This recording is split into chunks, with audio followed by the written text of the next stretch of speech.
Afternoon everyone, Ragewood here, back with another Godforge video, and in today's video we're going to be rewatching the podcast with Brad, Chosen and Madcapper that was dropped on Thursday, and we're going to sort of give our feedback on it and see if there's any little spoilers in there for us. So, without further ado, let's get into it.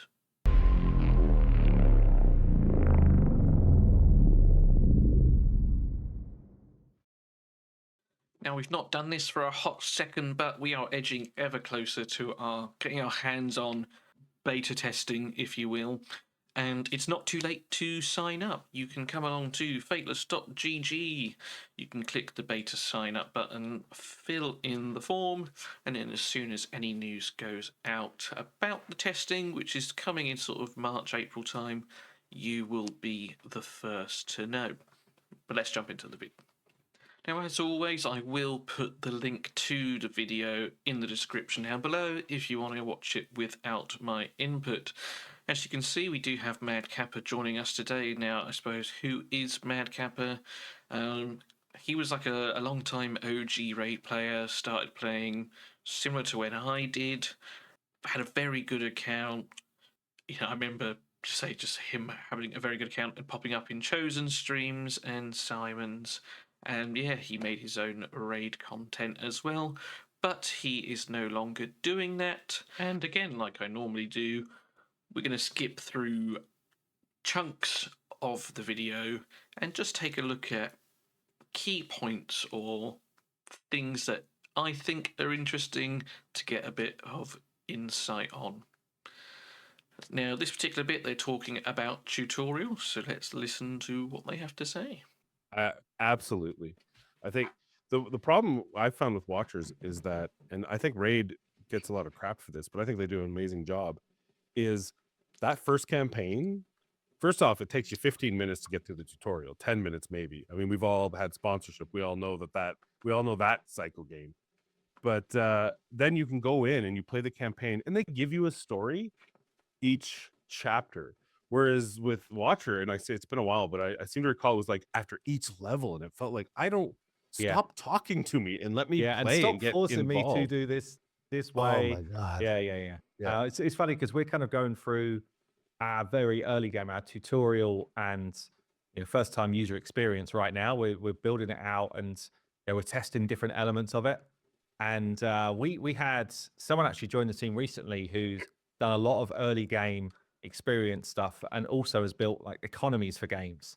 And funny, he came in and was just kind of like, look, we need to rip out a whole bunch of the stuff we're trying to force people to do and just allow people to almost make a mistake or struggle. And the element where they're struggling is then telling them, actually, this is what you could do to improve. So rather than I'm going to show you, like I'm going to show you how to put a piece of gear on someone, I'm going to make you level it up to level 2. I'm going to take you here. It's actually like, no, when someone fails or or looks like they're going to fail because their level is so low compared to the content, it's like now redirect so that it's not all up front when it's meaningless to them. And that I really like. Now, I have played Watcher previously, and yeah, it was super annoying. You got, I think his name was Volt, you put him down, use the abilities, next level, then you got Rex, same thing, then you got the healer, and you couldn't do anything else in that time frame. It was super, super annoying. So I like the way that it seems Fateless is going, where you're going to have to fail first. So similar to, I think it's Raid that has it, where when you fail, like there's like buttons at the bottom which says, oh, try leveling your gear, try upgrading your hero, try doing this. That I like. And I think it also links back nicely to something Brad or Chosen said, where they're thinking of having like a library where you can go back to at any point and then look at, right, how do I level gear? How do I do certain things? So I think that all works in quite nicely together. As a side plug here, I updated my website, put a Ascension guide on there, as well as an ability level guide on there last night. Some of it is speculation because we don't have all the information yet, but hopefully you guys will find it useful when the time comes. But with that being said, I like the way that they are going with the tutorial front.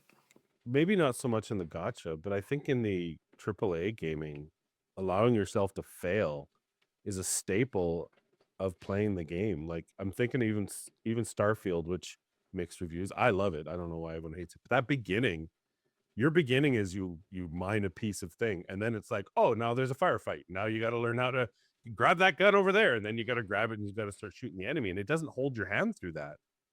And even Cyberpunk holds your hand more, and I'm now just replaying that. Kappa has a good point here. Not just in games, in life in general. There you go. Life advice from a 32-year-old. You don't learn so much from your successes as you do your failures. Something to bear in mind. Each failure is a chance to learn something to help you succeed next time. I'm like, stop holding my hand. let me Yeah, just shoot yeah. that guy because I know he's red. I want to shoot him. Yeah, So yeah. you're right. Yeah, just Well, but allowing I think people we're to so fail. fearful as the game dev. You know, I was absolutely up for like I don't feel like we need much of a tutorial at all. And then the other people in the team, and they're sort of saying, well, what if someone's never played this type of game before, and you're fearful that they're just going to leave because they can't understand that hitting battle is going to take you into like stupid stuff, which is just completely natural for anyone who's played any sort of game to do. That's the direction you're going to go, but we're forcing it because we're scared that someone's going to miss it. And if 5% of people need that direction, it shouldn't encroach on the 95% of people that actually understand the basics of playing a game. So it's a funny thing when you're in this type of game dev environment and you like start to second guess, is this actually the right way? Interesting point there, and I agree with them. There might be 5% of the player base that haven't got a Scooby-Doo. But if 95% of them do, you should absolutely cater to the 95. Because let's be honest, if you've got 95 and 5%, and the 5% leave but you keep the 95, that's good. If it's the other way around, nope. Yeah. I can't imagine being in your guys' shoes and trying to figure out what, like, with every turn, because you can second. I played the tutorial in the beginning of King Arthur, and it was funny because they slowly unlock these areas and then tell you about them. And I found that Amanda and I were playing together, my wife, and I'm like, I just want to do summons. It's for a video. And they kept, no, you got to go here. I'm like, stop it. Don't, just let me get to there. I was like, I probably would have even spent a little money for the sake of the video, but I kept getting redirected everywhere. So I was like, nah, you know what? I'll just play it this far and we'll see where we go. But I'm like that. It's like whenever I start a new game, I'm just like, just let me get to the part where I can get new toys. That's always been how I've played games, rightly or wrongly. Like, I've always invested 5, 10, 15 quid into the game to get a better sense of, will I enjoy it? Which sounds really strange. You should be playing the game to do that. And I do that. But I guess I like a bit of an easier life, work smarter, not harder in a way.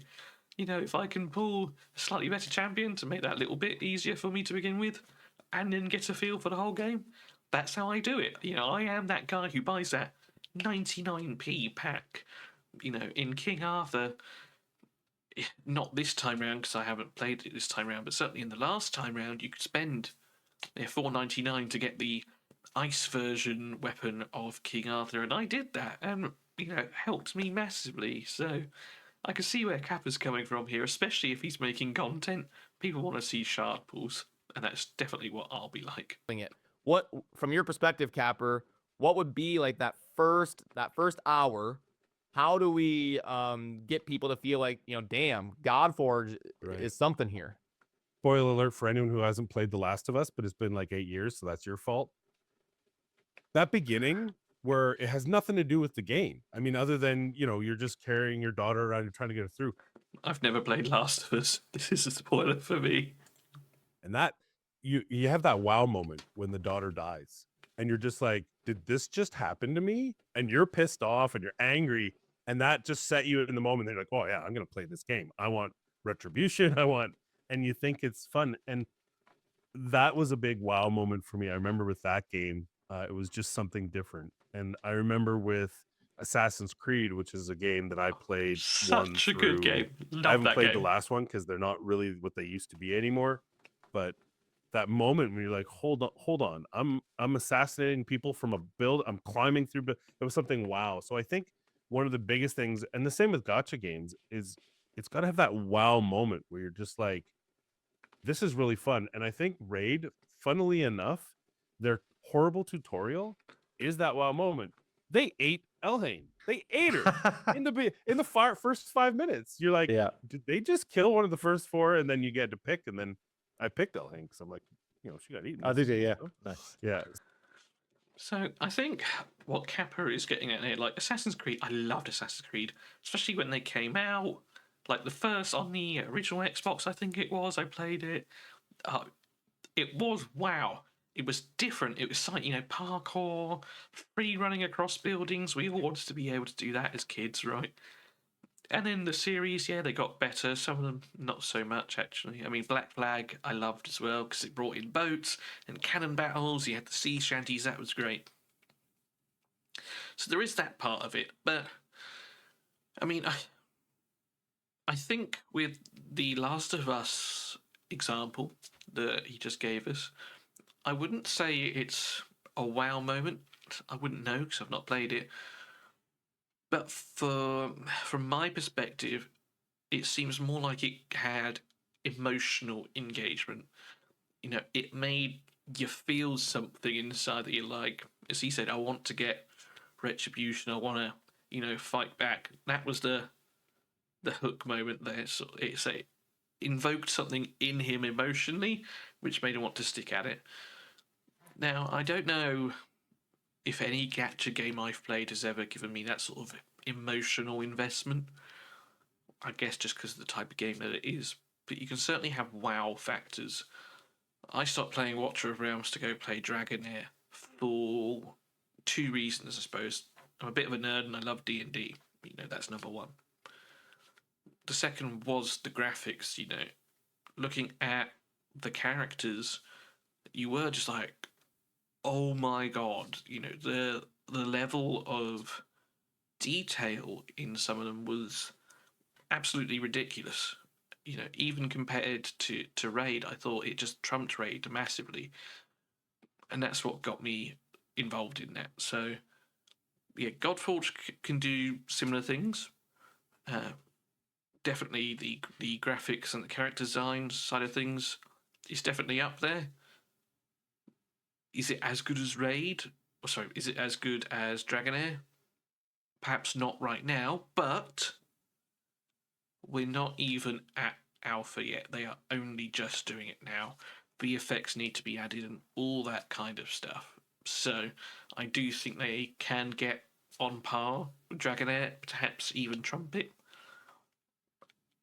And for me, that'll be one thing that sort of hooks me personally. I think that moment was just like, it was a little comedic, and they had enough of a comedy kind of groove because I didn't see any of their big commercials. Obviously, everyone saw their ads, but their ads had nothing to do with the game back then. But how did you not see any of them? They were everywhere. Plarium's marketing budget was, bigger than Jeff Bezos' net worth, I'm pretty sure. Like, I couldn't go anywhere and not see Raid. How he didn't, I don't know. But Madcapper is Canadian. I'm British. Maybe that's why. But I remember I was playing Walking Dead, and it was one of those freebies. You had to watch a little thing to get some free resources, and I saw it right, and that's how I played it. But it was just at the beginning, I thought it was fun, and then it let me go in there, and I was like, oh, I get to build up champions, and I just thought that was really going to interest me in it. So it hooked me almost immediately into that. I get to customize my teams. I get to do this. I made so many mistakes in that beginning. I used legendary tomes on Elhain. I did all the wrong things. Yeah. but I had fun playing it. It was, yeah. I think that's what hooked me to Raid, was just that it was, you could see how much potential and variety there was right up the gate. Quick point. I never used legendary tomes on my Kale. Kale's the one I picked. Actually, no, I think it was Aethel was the one I picked, because at the back then, weaken increases damage of poisons, which is what you needed for Dragon and Guild Boss. So I think I actually chose Aethel. But I did use epic books on her. I never used legendary books, but I did use epic books, which is bad. You should not do that, and it is something that I have highlighted in my page on the website. Don't do that. And obviously, when you started playing, and when we started playing, it didn't have anywhere near the level of content that people would see now. If someone's only playing Raid at the moment, well, it's like a completely different game at that point. One of the things we've been asked about fairly regularly, actually, is how do we come out the gate and compete with something which has been around for so long, in terms of content. And one of the things I say is, well, I don't necessarily think you need as vast an array of content to make an enjoyable game. You just need, for the content that you're dropping with, to be engaging, and for you to still have that feeling of progression, 100%. And those wow moments and that enjoyment factor. And I think if we do that, we can actually still kind of like live ops, slow burn drop content like any of these games do, and still be really relevant. But I'm curious how you feel about that, because you've played a number of these games now. Yeah, I just agree with Simon. I don't know what Kappa's response is. Sort the beard hair out. But yeah, you don't need... Well, it's going to be a careful balance.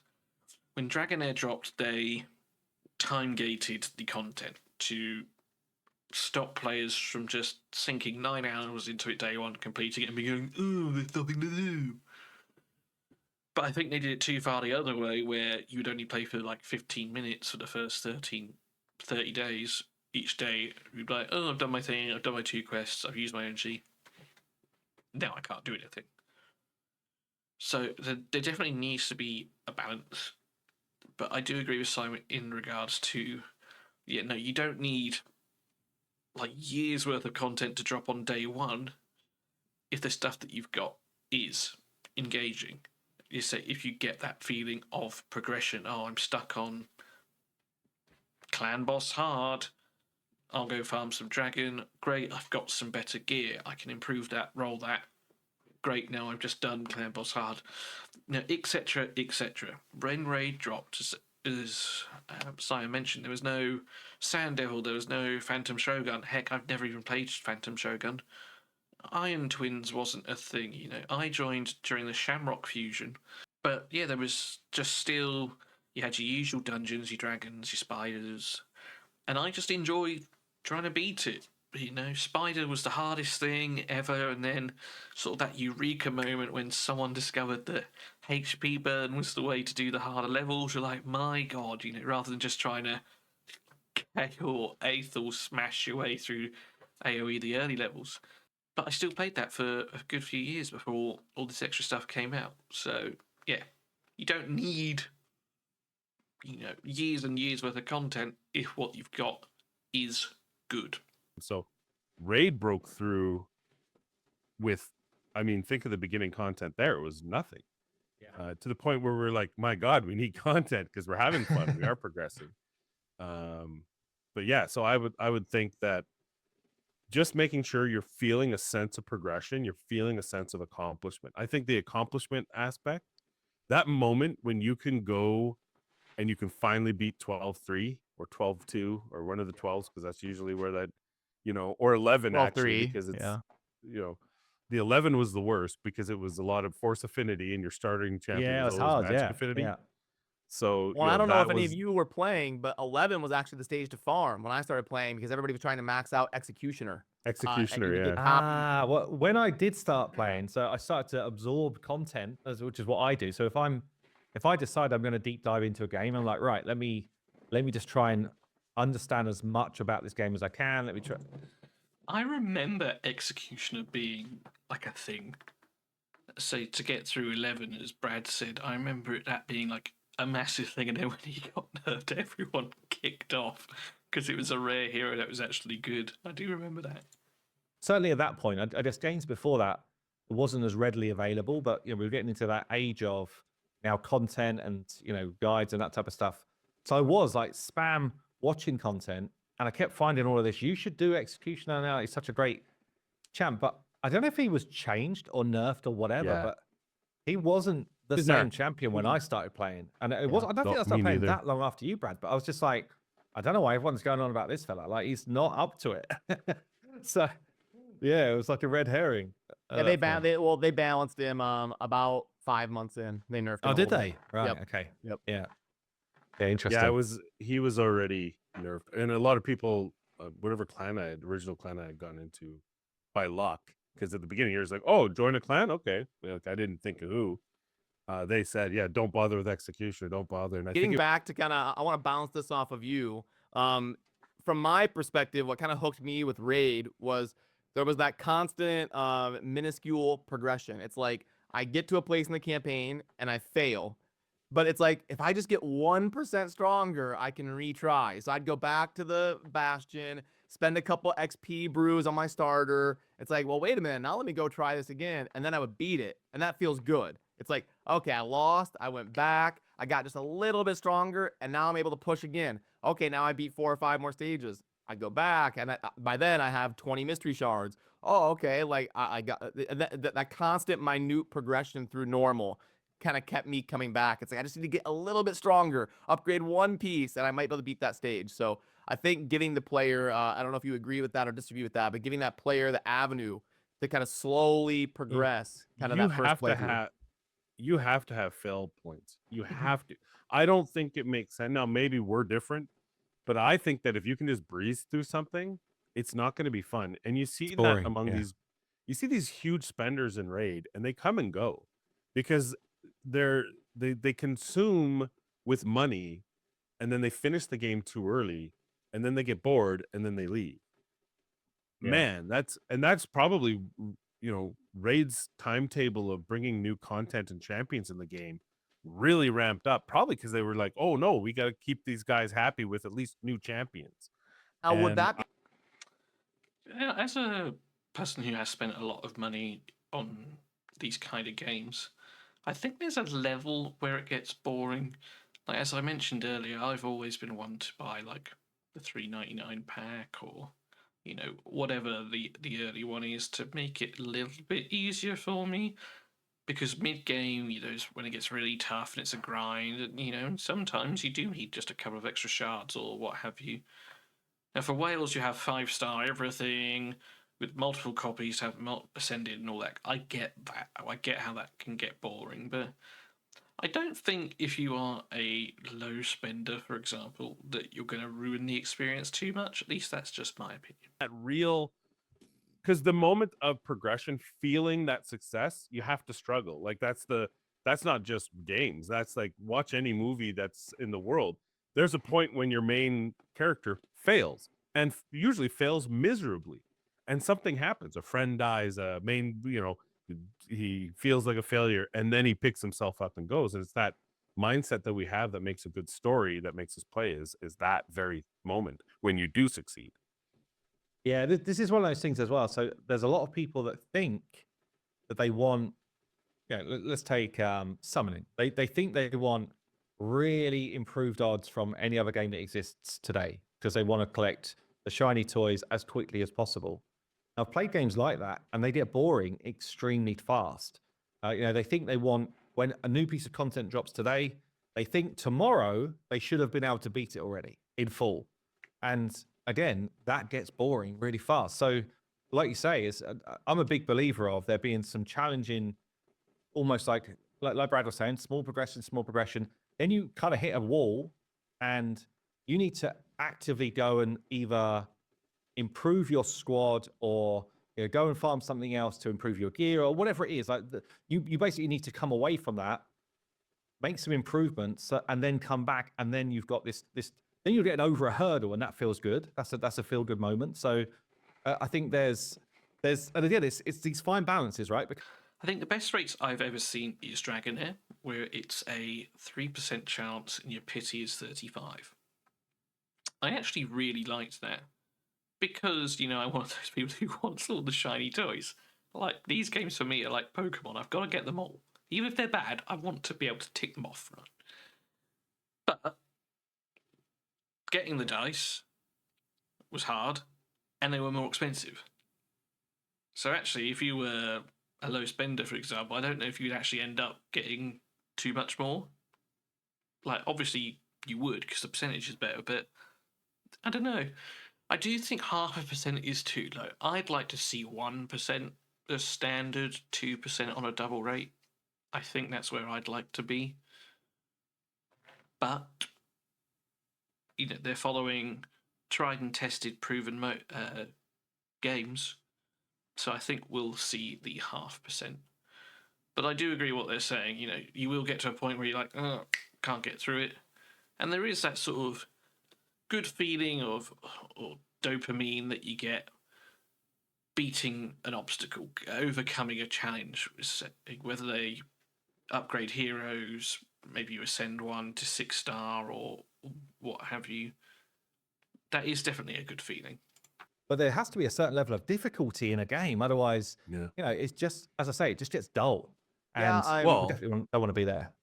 What Yeah, Simon was talking about, I even found myself falling into that trap. Like when Raid would release the Doom Tower, and I found myself getting very frustrated. Like when I couldn't beat one of the bosses, because I would be like, if I can't do this, I've spent $20,000. I've been playing for 5 years. I should be able to breeze through this content. What the hell is Plarium doing? Like if I can't do Yeah. this, how the hell is a new player gonna do this? But you're right. You do have to give me that challenge, because then when I do beat Bommel, I'm like, okay, I achieved something here. Whereas if I would have just auto-clicked it first run, I would get bored. To this day, I've still never done Doom Tower hard. Bommel. I mean, I quit playing Raid years ago now, but Doom Tower definitely got launched when I was still playing, and I could never do hard. There you go. Shame to admit. I mean, my account would be dreadful now. Maybe we'll do that at one point. We'll pop back in and just see how little like heroes and such I've got. But yeah, own admission, never done Bommel hard. And I think one thing that Watcher does very well is they bring new champions out with mechanics that don't make sense in the time, and then they release content, and you're like, oh, so like Edith was terrible. Everyone's like, oh, I don't want Edith. She's terrible. She does nothing. She's a tank. Tanks are a dime a dozen, and she's got this mechanic that pushes.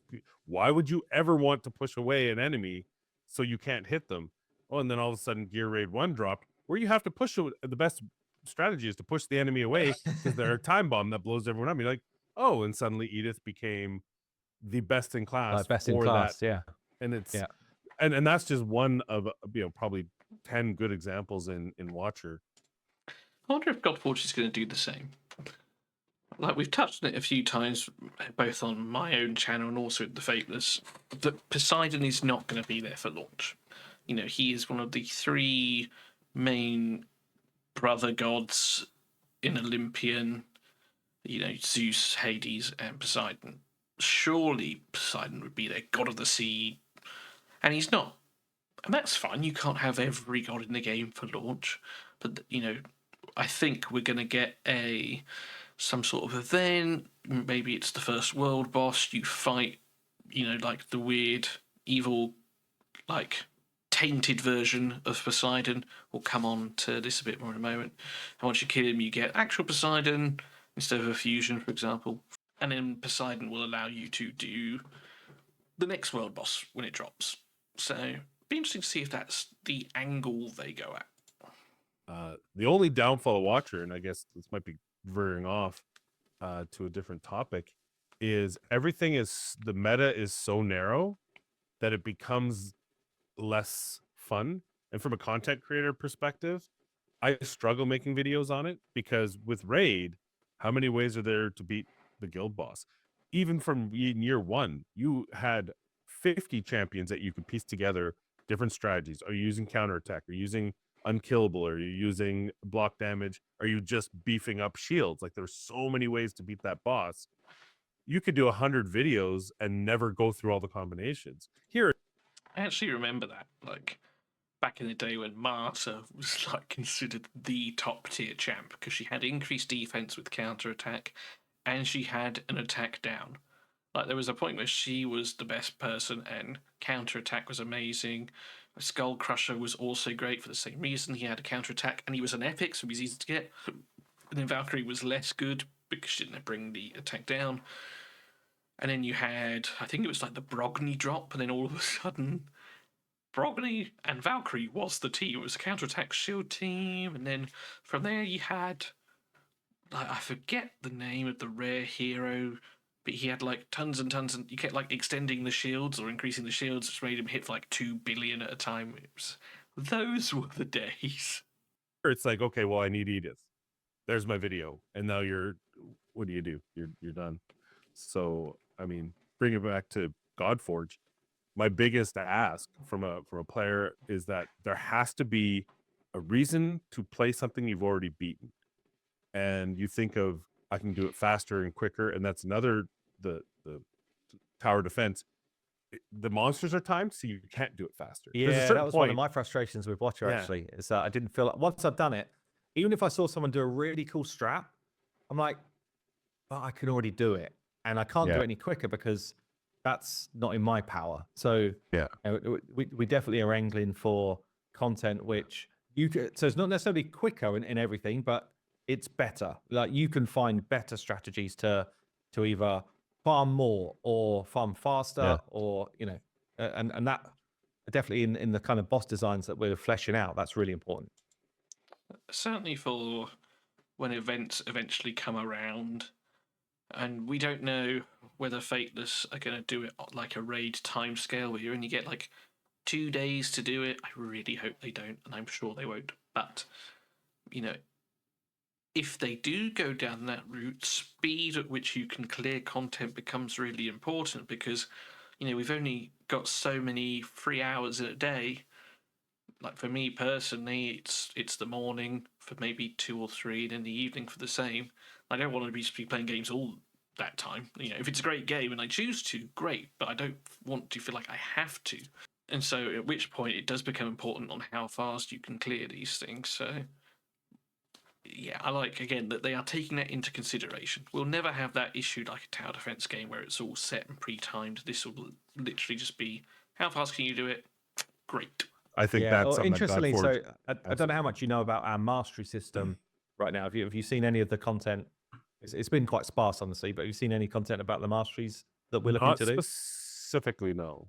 No. So what we want to do is basically, to gain masteries, you have to master content within the game, and then once you've earned a mastery, you can use it on any of your heroes. So what they're talking about here, the easiest way to describe it is similar to like achievements, perhaps in World of Warcraft or other games.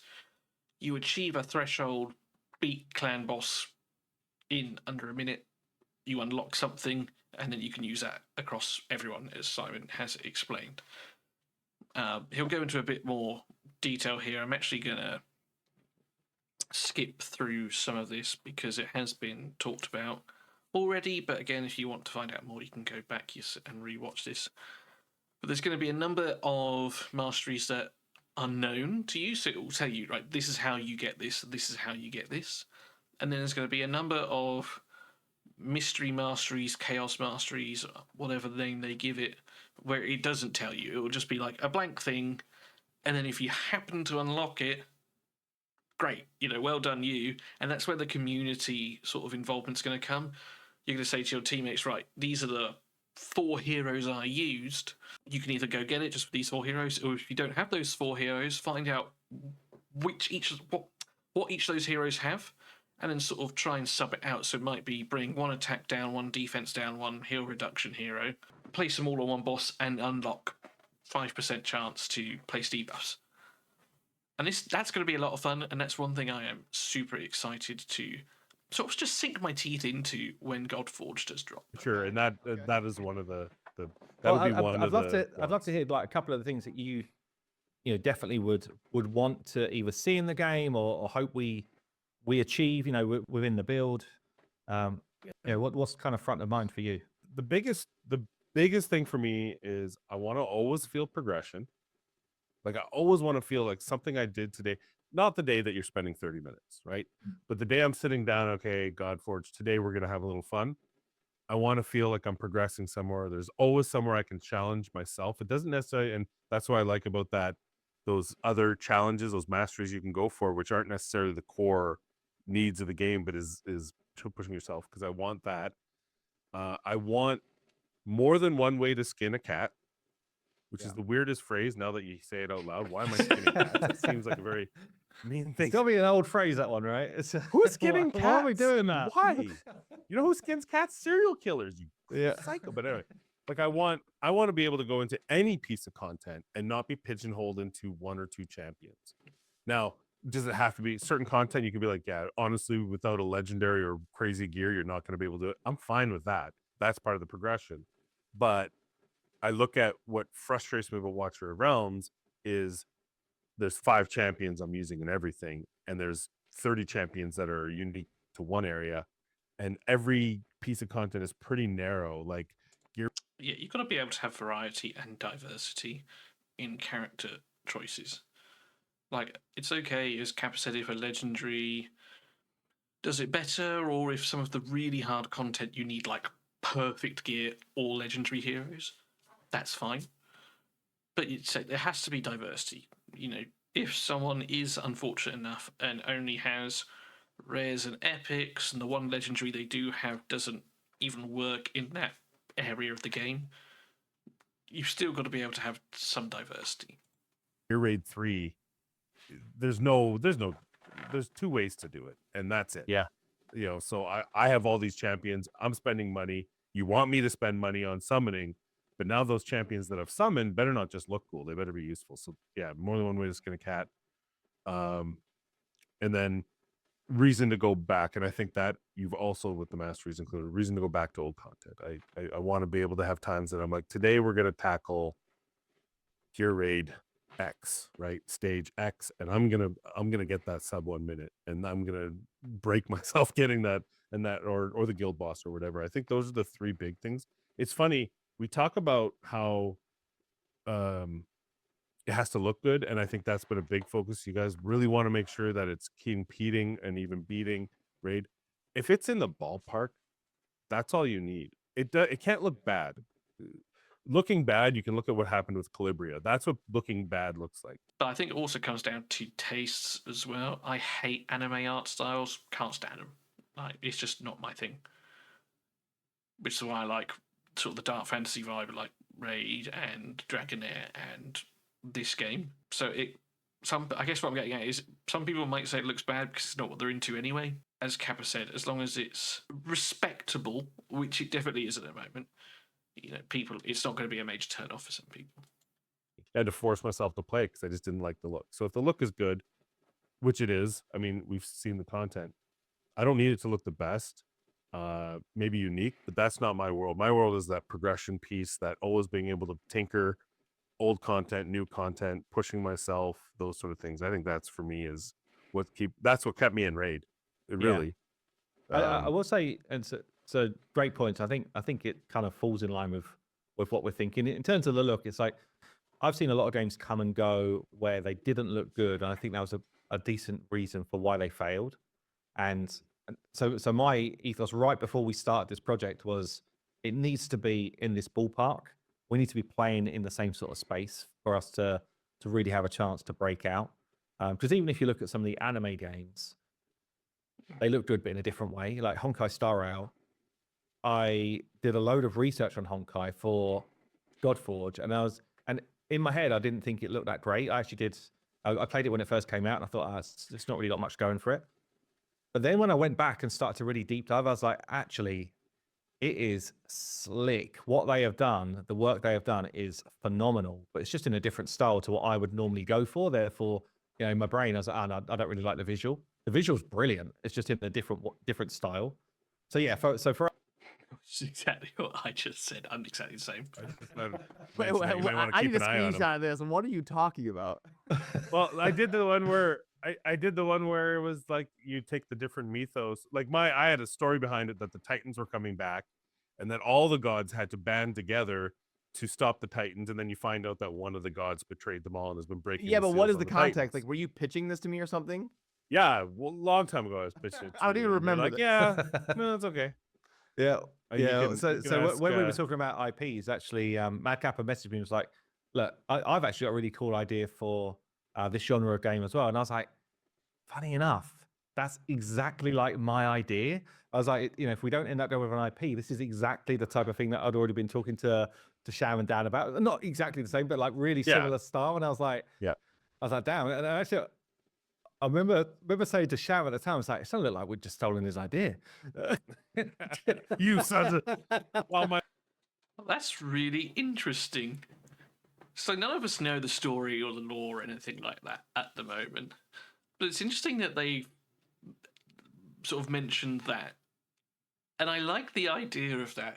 Perhaps, we've seen Hades look at quite a menacing figure, very little known about him. Maybe he's looking to exact revenge on Zeus by recalling the Titans, like in the Disney film Hercules, where, he undoes the lightning cage, they all march along, and he's like, Olympus is that way. Maybe we'll try and get a clip of that without breaking copyright rules.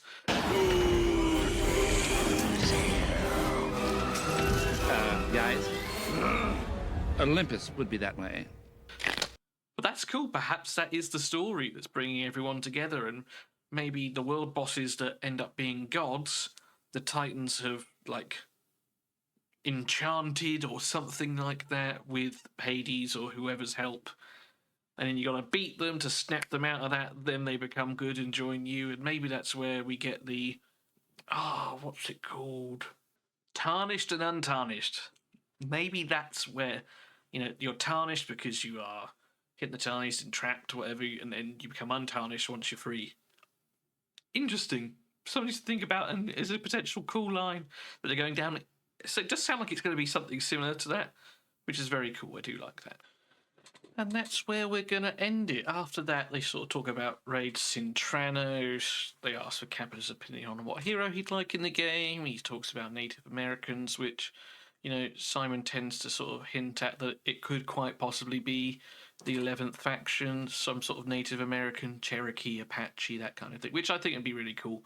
And I know a lot of people would like to see that. But yeah, that's my thoughts. Thank you for watching. As always, take care, look after yourselves, work hard, but as always, play harder. And I'll see you in another one soon. Cheers.